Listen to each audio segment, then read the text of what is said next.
Negotiations to end Russia's assault on Ukraine accelerate as Ukrainian President Volodymyr Zelensky, accompanied by European leaders, join President Trump at his invitation to the White House. That meeting follows Trump's summit on Friday with Vladimir Putin in Alaska and the U.S. president's public pressure on Zelensky to get a deal. What should we look for from today's meeting at the White House if we want a good outcome? From the opinion pages of the Wall Street Journal, this is Potomac Watch.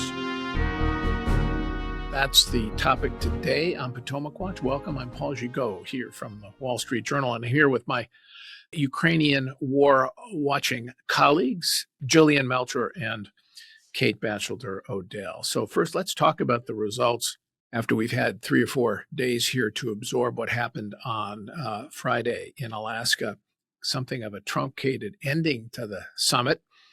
And Trump didn't tell us much in his interview afterwards about what happened with Bret Baier. I should say a subdued Donald Trump, but let's listen to him at the press availability, not a press conference because nobody asked questions. I believe we had a very productive meeting. There were many, many points that we agreed on, most of them, I would say, a couple of big ones that we haven't quite gotten there, but we've made some headway. So there's no deal until there's a deal. I will call up NATO in a little while. I will call up the various people that I think are appropriate, and I'll, of course, call up President Zelensky and tell him about today's meeting. It's ultimately up to them. They're going to have to agree with what Marco and Steve and some of the great people from the Trump administration who've come here, Scott and John Radcliffe. Thank you very much. Well, not much detail there. Later in Bret Baier interview, Trump did suggest that it was up to Zelensky now to do a deal. Pressure's on him to do a deal. And he pulled further oil sanctions off the table, at least for now. So, Kate, how do you read this outcome going into the meeting today? Just as top line framing for the conversation, a lot of meetings and chatter about this. What really matters is the contours of a peace deal. Does the deal preserve a sovereign Ukraine, including real teeth of security promises? And as important, does it favor the United States, make our allies more confident in our promises and make our enemies more nervous about U.S. power? So that is the scoreboard here. And today, with Zelensky at the White House, given that Trump governed so heavily on feel and proximity, the visit from Ukraine and Europeans is an opportunity for, I think, the pendulum to move a little bit away from last week's good feelings with Putin. And I think, it's tacit evidence that, one, Ukraine has some cards and a seat at the table, and also that the Europeans have to be brought on board to the final settlement here.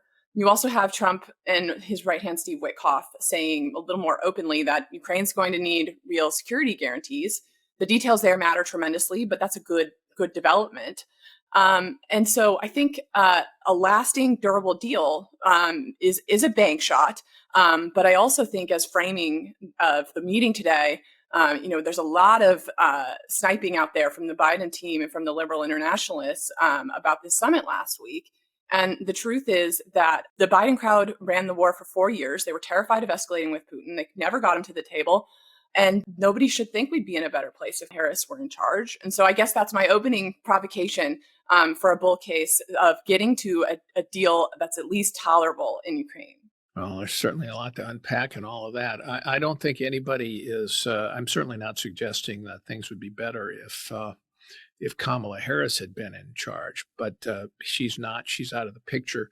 Certainly, it's true that Biden didn't help matters along at all by the time he had ended and the way he conducted the war, particularly not giving Ukraine enough help. But the parameters of what could potentially be a deal now are such that came out of the meeting. Let's talk about security guarantees in a bit, but I want to talk about this demand that Putin seems to have made about wanting to get all of the Donetsk region back. That's a crucial area there. where Ukraine has put up a lot of fortifications. Trump told the European leaders that Putin is demanding this back.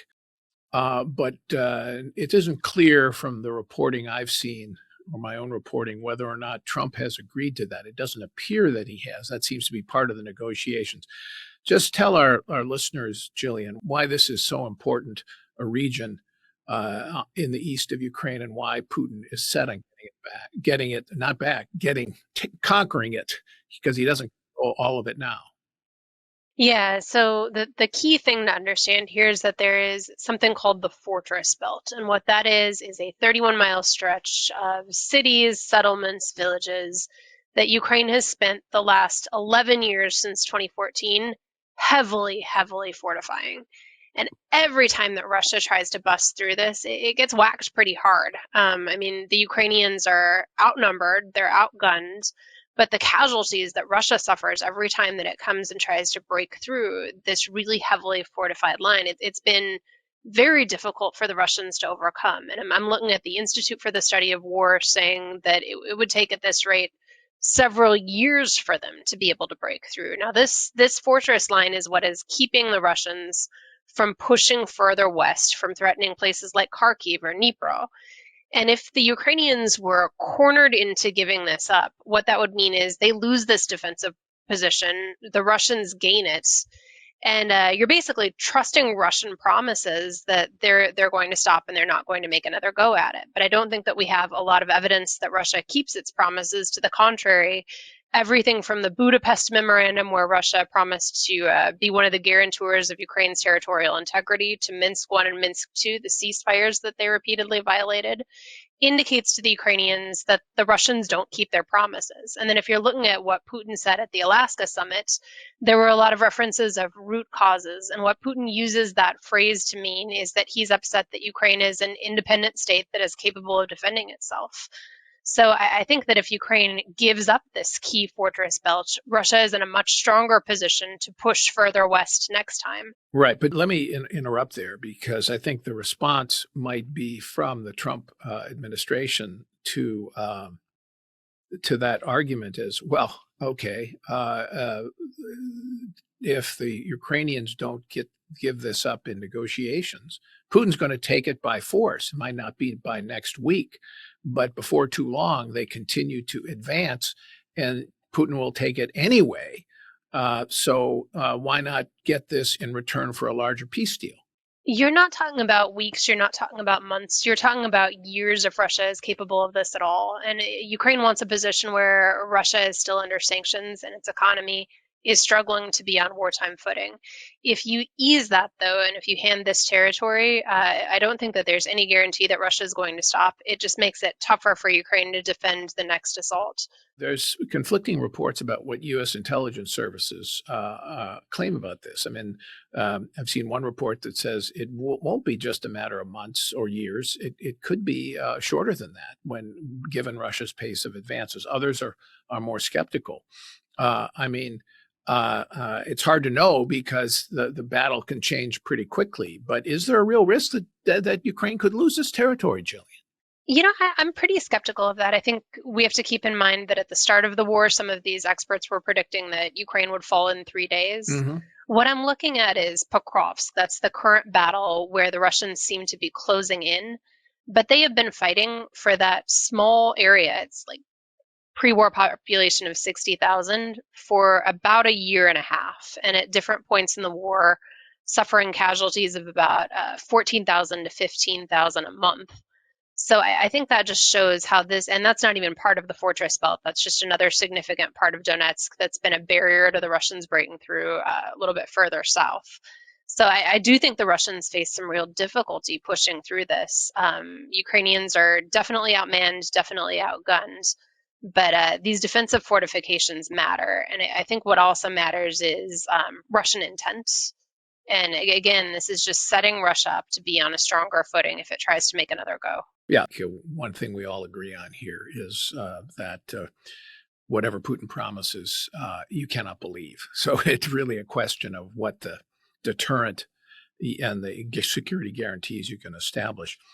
Kate, I have a more pessimistic view than you do. I think of the summit. I think the immediate outcome on Friday was that Putin can continue the war without threat of immediate oil sanctions.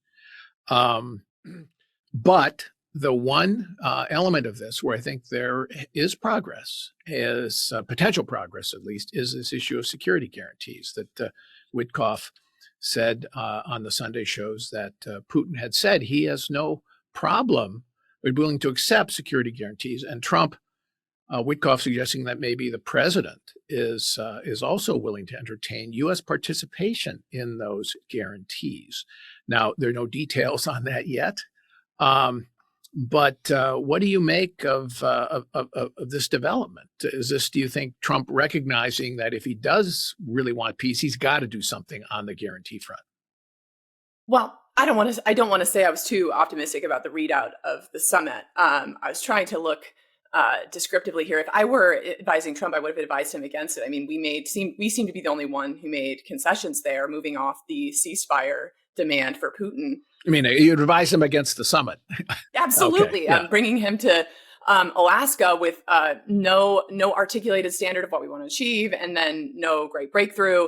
But also, and giving Putin this legitimacy and this platform where he, talked directly to the American public and tried to style Russia as, a natural friend of the United States. But also, Trump is the same Trump who said flattering things about Putin at the summit, also flew a pretty big compliment of B-2 bombers and fighters right over the guy's head. And I don't think that was just power. I don't think that was just showmanship, but I guess maybe you do. I do. Showmanship. But look, my goal here is how do you end up in a good place? So let's talk about the security guarantees that you raised. I think it is progress that the Trump administration is finally saying openly, we're not going to do this without security guarantees for Ukraine. I think the Donetsk ask that we were just talking about really reveals why a deal has been so elusive. And it's because, if Putin is really, has all these grievances he's describes, he's worried about NATO and his border or whatever, he's now asking for a piece of land that's basically a gateway into the rest of Ukraine. So it really exposes what this war is about, which is his desire to continue snuffing out the existence of Ukraine. That continues to animate his discussion posture. So I think it's hard for me to see a security guarantee that doesn't include explicit support from the United States, because I don't think, for instance, the United States wants a situation where some European force is keeping the peace, but implicitly the U.S. will have to help. I think there's no shortcut, really. If we're going to insist that Putin cannot conquer Ukraine, then he cannot conquer Ukraine. All right. Let's talk about Zelensky's point of view here. He also spoke over the weekend. Let's listen to a clip of his remarks on what he hopes to get here. Russia is still unsuccessful in Donetsk region. Putin has been unable to take it for 12 years. And the constitution of Ukraine makes it impossible to give up territory or trade land. Since the territorial issue is so important, it should be discussed only by the leaders of Ukraine and Russia at the trilateral Ukraine, United States, Russia. So far, Russia gives no sign that trilateral will happen. And if Russia refuses, then new sanctions must follow. Important point there on sanctions. But Trump said on social media Monday, Jillian, that that Zelensky, if he is willing to recognize Russian control over Crimea, that it's part of Russian territory, of course, Russia controls it now, and promise not to join NATO, then he can get a peace deal. That doesn't sound, that sounds a little simpler than I think this really is. I mean, what is Zelensky, when he talks about security guarantees, what is he looking for? Yeah, I think Ukraine's really between a rock and a hard place on this, because Zelensky doesn't want to be looking like he's an obstacle to peace. but Putin's demanding things that he can't accept. So that the question becomes, what's the security guarantee that's going to stop you from doing this again? Every time we've tried to negotiate with you in the past, you've made another grab at Ukraine. So how do we stop you from doing that? And I think that's going to be a challenge for the U.S. to come up with security guarantees that it's willing to give that will satisfy Ukraine. And why I say that is the Ukrainians are looking at the Budapest Memorandum, where the U.S. said, if you give up your nuclear weapons, we will provide you security guarantees. And that hasn't panned out. So they're looking for a little bit more specificity. I was talking today to a couple of Ukrainian military experts, and they were saying that it's going to be tough to find something that people feel safe about. Like if the U.S. is willing to truly step up and stop Russia, why not do it now? And I think that's kind of the question that Trump has to ask. If he's pushing Ukraine to make these major territorial concessions, Ukrainians aren't going to do that unless they feel confident that it stops here. And it's been really interesting talking to my Ukrainian sources, across the military, politics, civil society.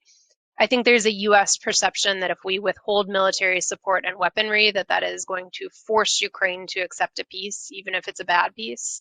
But what I'm hearing from Ukrainians is, A, we believe that Russia's intent is genocidal. B, we don't think that he's going to stop here. And so, like one of my sources was saying, it's kind of like if you're a man who fell off of a bridge.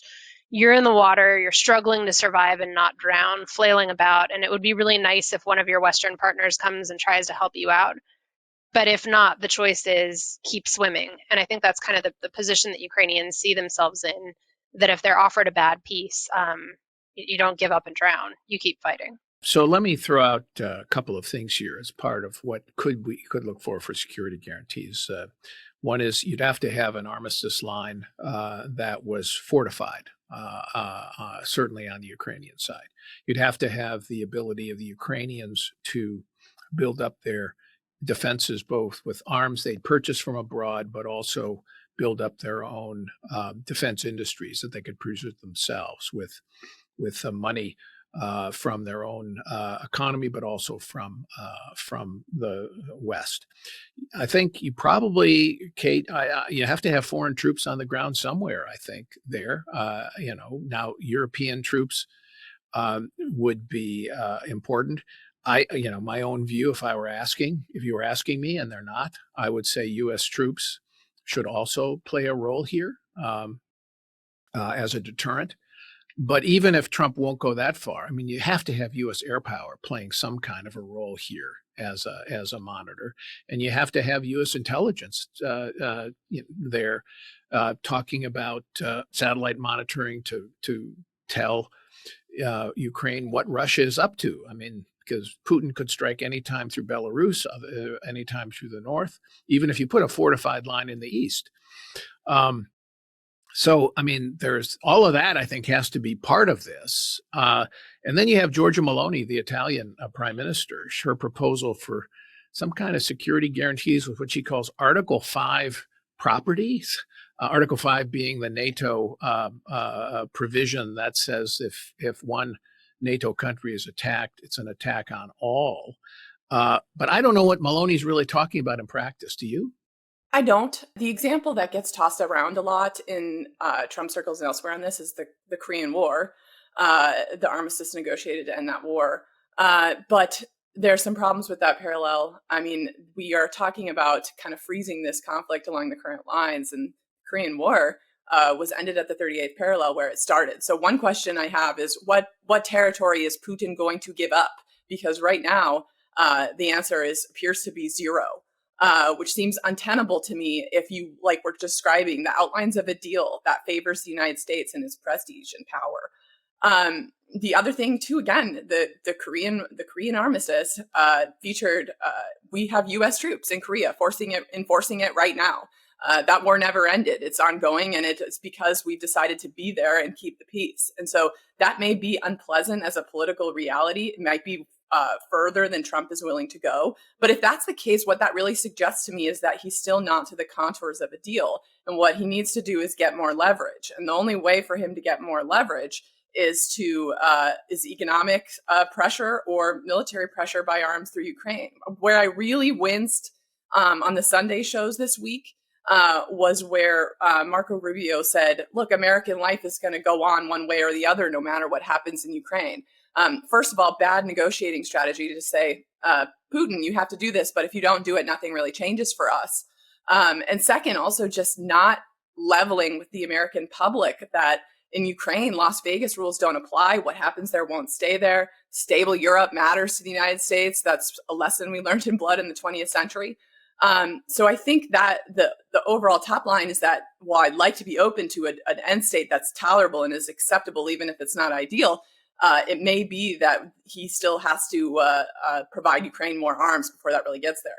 I think your point about Rubio is excellent, because I don't think Trump can afford to have a Ukrainian defeat here, or a bad deal that stores up, that pauses the war for a certain period of time, but stores up trouble in the future. Because even if Putin doesn't invade, and it doesn't advance again in a couple of years, if he does, in 3 years or 4 years, it'll be because Trump did a bad deal with not a capable deterrent. And that'll be on his watch. I mean, people will see that, and that will echo through his term, both domestically and how people perceive him as a negotiator, and also overseas and how they perceive his strength as a leader. I mean, my view is that he has, with his attack on Iran, after he gave Iran every possibility of doing a deal on nuclear weapons, when they refused, he used U.S. military force to set back that program. That is a reestablishment of deterrence, and send a message. Now here you've got stage two. I think my view is stage three is China, but stage two is Russia. And this is a very big moment for Donald Trump. And it's not as easy as Rubio suggested. Oh, well, okay, nobody in Ohio will notice. Well, actually, they will notice. So what do we think, Jillian? What do you think about Zelensky and Putin meeting head to head, as has been mooted a little bit? Do you think that might be the best outcome here we can expect from the meeting today, that there's set up some kind of a trilateral meeting? I think that would be a bit of a concession on Russia's side. I mean, you have to keep in mind, he doesn't view Ukraine's democratically elected government as legitimate. And that is part of the reason that he has been so resistant to meeting with Zelensky. So I think Trump getting him to make that concession is a start, but it's only a start. And I'm troubled to see that Trump is backing down from this idea of beginning peace negotiations with an unconditional ceasefire, because that is a way of testing Russia's good faith and seeing whether they're going to uphold their word or just continue tapping them along, looking for advantages.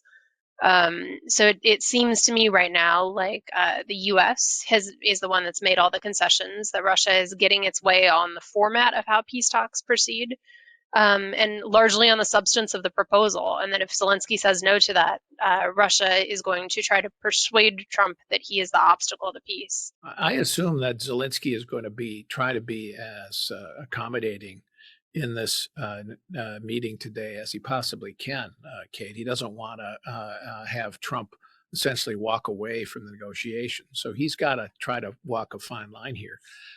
If he can somehow suggest, I think, enough American assent to security guarantees that have some teeth, and along with the Europeans, then I think if he agreed, I mean, in some ways, the best outcome for Zelensky would be to get that from Trump and then say, okay, let's have a trilateral meeting. I'll go head to head with Putin. Presidents will said, I'll sponsor the meeting. And then it's in Putin's camp. Then he has to decide what he wants to do. And that's a much better outcome for Zelensky than, say, Trump saying, well, Zelensky just wouldn't give in on Donetsk, or he wouldn't give in on Crimea, and so I'm walking away. Right. I mean, the last thing Zelensky wants at this point is a replay of the Oval Office incident from February, getting yelled at from the couch. and having the story just be that just a complete imbroglio. So I think, but again, we were talking, I was saying earlier that his visit to the White House is a chance for the pendulum to move a little bit back toward Ukraine. I mean, that was also the thought in February, and it did not pan out.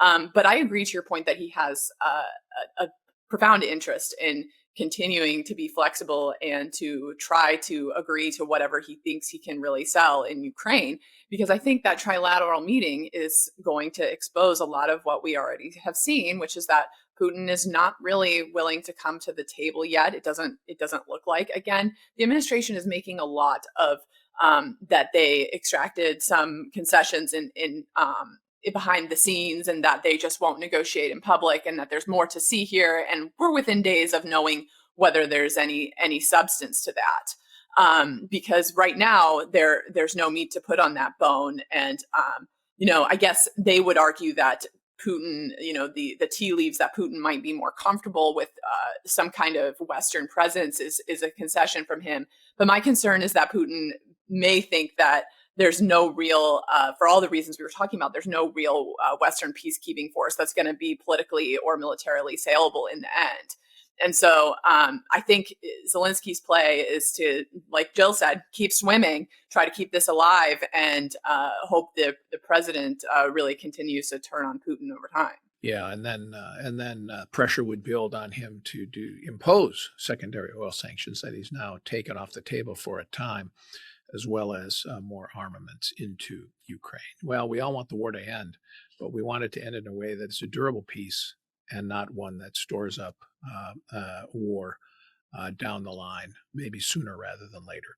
All right, thanks, Kate, and thanks, Jillian. Thank you all for listening.